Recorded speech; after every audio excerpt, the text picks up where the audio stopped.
Somebody just casually said he might just be the last Muslim in this country to hold such a high constitutional post. I, Mohammad Hamid Ansari. All this talk about last Muslim is off the mark because there are 200 million. Do you think secularism is the most fragile? If somebody is having a Christmas prayer in a church, you disrupt it. If some set of Muslims go and pray, it's disrupted. ठीक है आपका नाम क्या भैया अपना नाम मेरा नाम मोहम्मद दीपक है भाई मोहम्मद दीपक है आपका नाम Deepak, who defended the Muslim shopkeeper. He is facing an FIR today. It is an attack by everybody, including the administrative apparatus. So there is a cost to pay for fraternity in this country now. I am not very optimistic.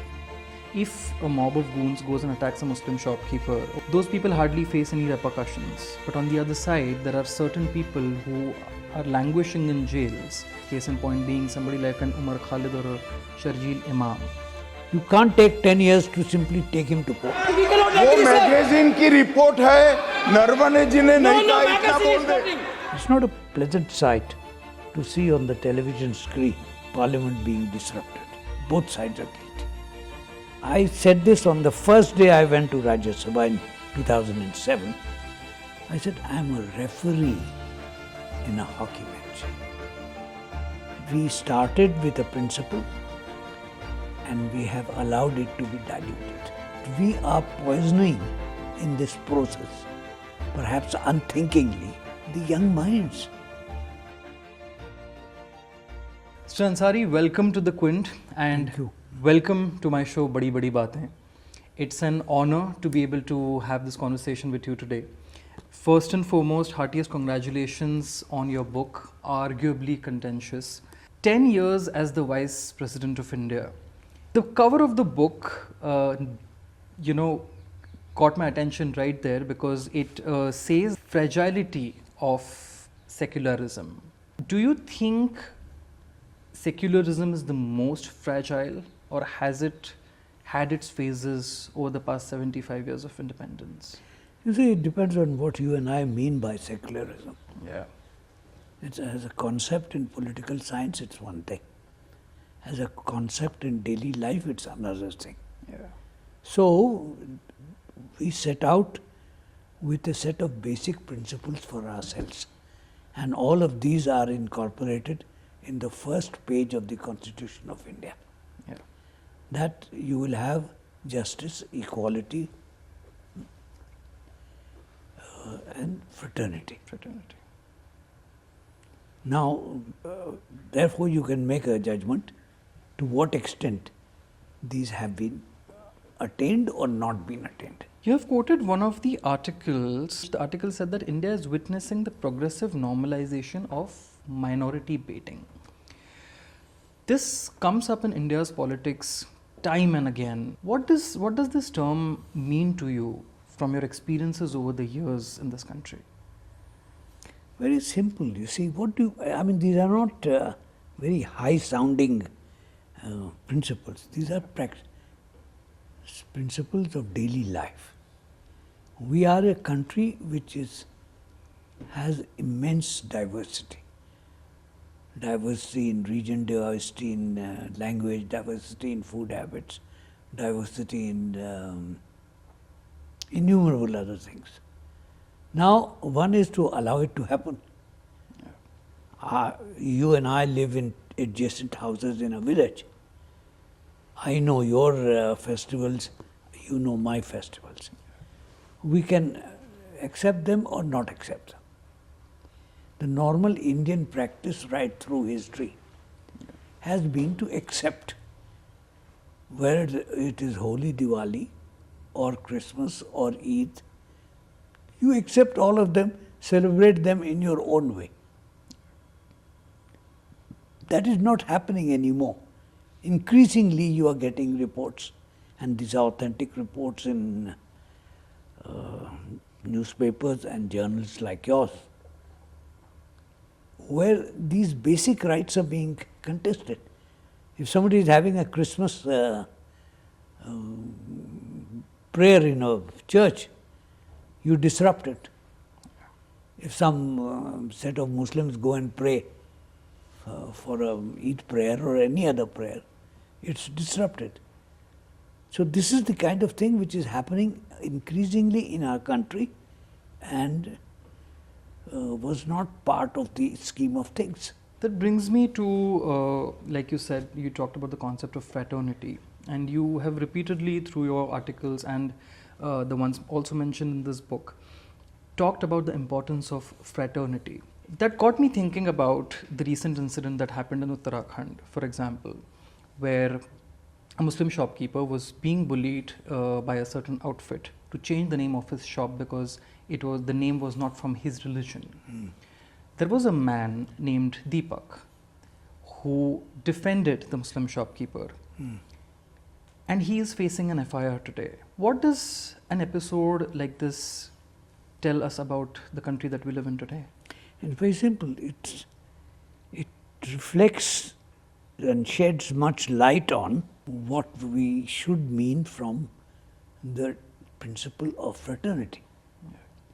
There is no fraternity. So Mr. Deepak, whoever he is, he's free to do what he likes, whether he wants to call his shop by that name or this name. How does it matter? Why should it worry everybody else? It's not an offensive name. His own name is not an offensive name. But surely each one of us must respect it. We are not doing that. And that is where the derailment has taken place over the years. Does this not mean an administrative attack on the idea of fraternity as a whole? It is an attack by everybody, including the administrative apparatus, that the principle is not being observed. So there is a cost to pay for fraternity in this country now. I am not very optimistic, although I'm an old man. But we started with a principle and we have allowed it to be diluted. You've also talked about a spokesperson of the ruling party had made very controversial remarks about the Prophet. It is because there is a sense of senseless hatred that has seeped into our body politic. That's all, nothing more. Did it hurt you personally, that remark, as a Muslim? No, it's offensive. It's offensive.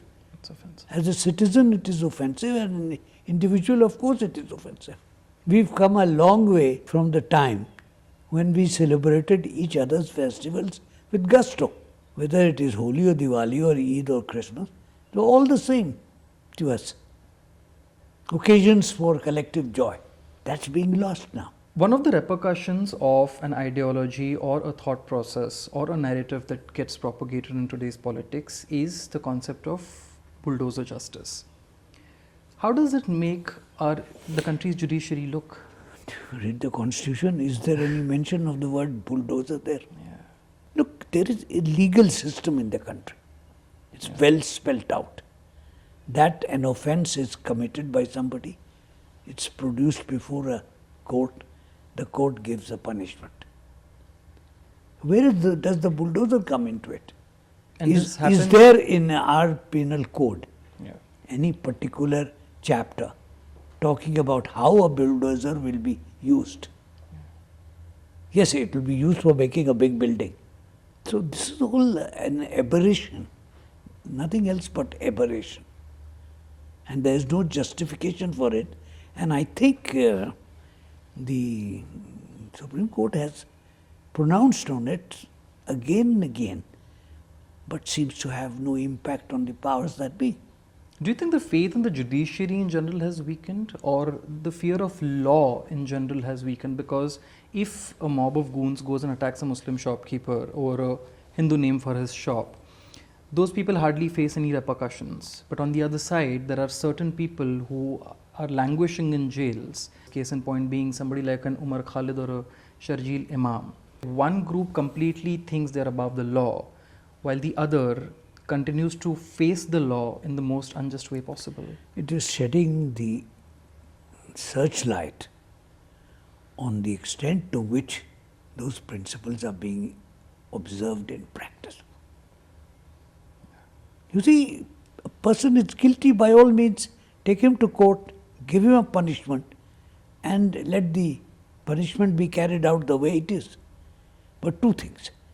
You can't take 10 years to simply take him to court. A man is guilty of an offence today.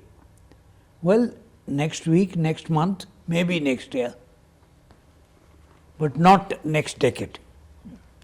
That's the difference. You spoke about a very crucial point in one of your articles, which is nurturing young Indians socially. In today's day and age, when we are living in an age of social media, in the age of AI now technically, where books are being read on AI and it's just a summary of what the book wants to say. Then we have on the other side, at times deliberate attempts to distort history, at times deliberate attempts to remove certain chapters from academic curriculums from the past. It's obvious. If textbooks are being rewritten, Yeah. chapters being added or subtracted, then what does it take? I mean, you take the case of maybe a fortunate young man whose circumstances are such that after studying here, he can go to a foreign land to continue his studies, whether in England or America or anywhere else. If that is the history that he reads here, he will be a stranger there with that. I mean, history is history. It has happened. We can't undo it. We can draw lessons from it. This is where the danger lies, that we are poisoning in this process, perhaps unthinkingly, the young minds.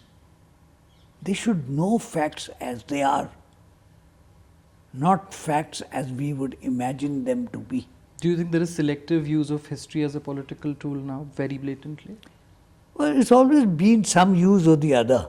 When the British were rulers of India, they used history in their own particular way. Yeah.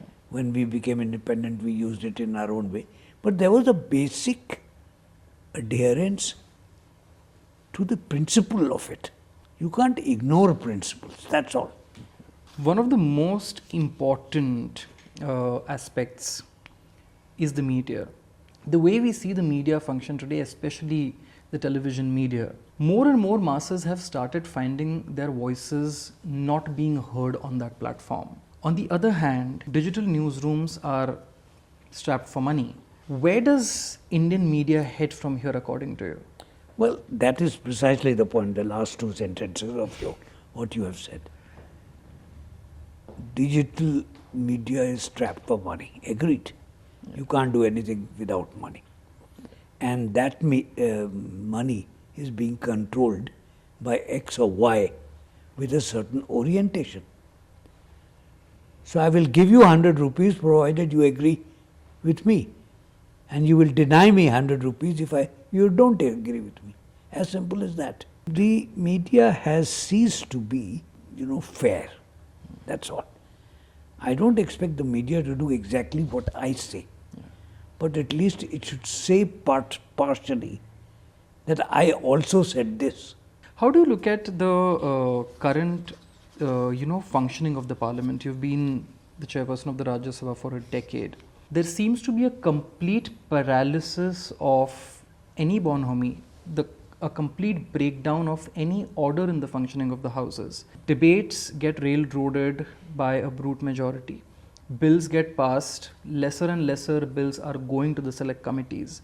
Do you think the parliament for both sides have become more about optics than about any actual productivity? Well, I have, for many years since my retirement from Rajya Sabha, I've generally refrained from commenting on the functioning of parliament. But what you say is true. Things are not being done. I mean, the simple evidence is, how many days does the parliament sit, actually sit? Or was it once upon a time? It was 100 days.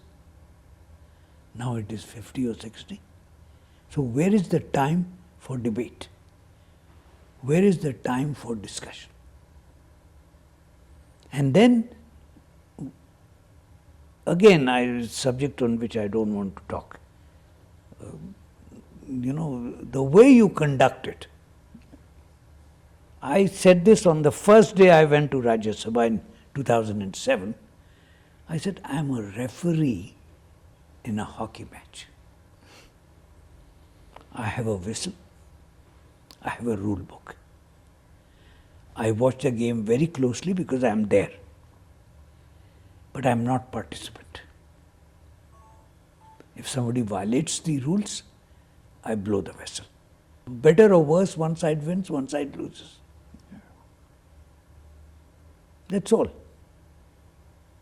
I recall one incident with a gentleman from one of the innumerable opposition parties. One day, waxing eloquent in a certain tone, which led me to tell him that, look, you are violating to rule X. I just said that. And he understood exactly what I meant. He picked up his papers and walked out. If he had not walked out, I would have been faced with the choice of having to ask him to leave. But it didn't happen because there was a certain rule of decorum. Where do you see the politics of India today? Because one of the very common, observations or grievances that people have begun voicing is that they don't think the opposition is doing as much as it should, that it's not working hard enough to push back the brute majoritarianism that is being propagated into the political system. Look, majoritarianism is a product of the manner in which we voted or did not vote in the elections, local or national elections. But having said that, there should be enough room to understand that the other side has a point of view. And as long as you understand and you give them the opportunity to express it, then the rules of the democratic game take precedence. That is what is being done less and less. It's not a pleasant sight to see on the television screen, Parliament being disrupted. But it actually, both sides are guilty. Good, everybody a chance to speak, express his or her point of view. How do you see India's position globally currently? Because for the past 1 year or so, the United States President has been completely railroading India on certain terms. The President of the United States, Mr. Trump, claimed that he stopped the so-called war. Again, this time when the India-US trade deal has been signed, it is him who is announcing it first on his social media platform. Is this observation that Trump is, guiding India's affairs, is it a fair observation or is it a simplistic viewpoint? One can do precariously little about megalomania. If somebody wants to be a megalomaniac, it's for him or her to live with it. But these things don't happen in a vacuum. They don't happen suddenly, and they are not one-sided exercises. Relations between countries are complex issues. So you think India is walking a tightrope but still managing to be there? Yes, we are walking a tightrope, but we are managing to the best of our knowledge and ability. We are doing it. When I told people around that I'm interviewing you today, somebody just casually said he might just be the last Muslim in this country to hold such a high constitutional post. Do you see the country that way right now? No, I do not. I do not. All this talk about last Muslim is off the mark because there are 200 million of people who profess the faith. That's all. I mean, situations are not uniform. They vary from individual to individual, region to region. For some it may be cozy, for others it may not be so cozy. But I reiterate one last point, Sure. which is in the preface of the book. Fraternity is critically important. Yes. Lip Absolutely. service to fraternity is one thing. Practicing fraternity in daily life is another thing. We are too big, too diverse a country to ignore these principles. Absolutely. Just as we cannot ignore justice, liberty, fraternity, we cannot ignore fraternity. Absolutely. That's all.